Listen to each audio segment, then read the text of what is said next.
அன்றைய அமெரிக்க ஜனாதிபதி John F கென்னடியிடமிருந்து ஒரு நாள் மெக்டொனால்ட் டக்ளஸ் கார்ப்பரேஷன் தலைவர் வால்டர் பர்க் ஒரு அழைப்பை பெறுகிறார். திரு பர்க், மனிதனை சந்திரனுக்கு அனுப்பக்கூடிய அளவு சக்திமிக்க ராக்கெட் ஒன்று வேண்டும். இது நடவாத காரியம் என்று காட்டக்கூடிய அநேக காரணங்கள் எனக்கு சொல்லப்பட்டு விட்டன.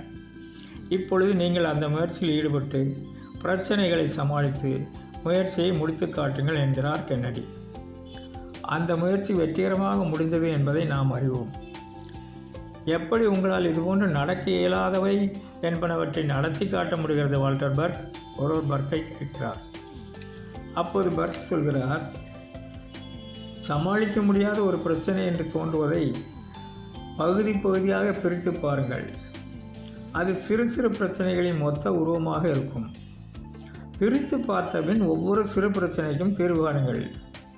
இறுதி கட்டத்தில் ஏதாவது ஒரு பிரச்சனை சற்று கடினமானதாக எஞ்சி நிற்கும்.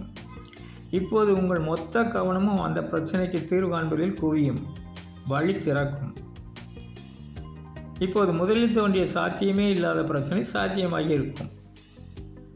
பிரச்சனைகளை பகுதி பகுதியாக பிரிக்கும் போதுதான் தெரியும். சில உங்களது சரியான முடிவெடுக்கும் திறனை சார்ந்ததாக இருக்கும். சில உங்களது பொறுமையின்மை தொடர்புடையதாக இருக்கும். சில உங்களது எதிர்மறை மனோபாவம் தொடர்புடையதாக இருக்கும். சில தேவையற்ற சில விஷயங்களை உங்களை நீங்களே ஈடுபடுத்தி கொண்டுள்ளதன் அடிப்படையில் இருக்கும். இப்படி பல காரணங்கள், எல்லாமே தீர்வுக்குரிய விஷயங்கள் அடங்கியதாக இருக்கும். ஒவ்வொன்றுக்கும் உரிய தீர்வை செயல்படுத்தினால் ஒட்டுமொத்த விளைவு வெற்றி. நாம் பலரது சாதனைகளை பார்த்து வியந்து போகிறோம். அவர்கள் வால்டர் பர்க்கின் நுட்பத்தை கையாண்டவர்களாக இருப்பதால் தான் வெற்றியாளர்கள்.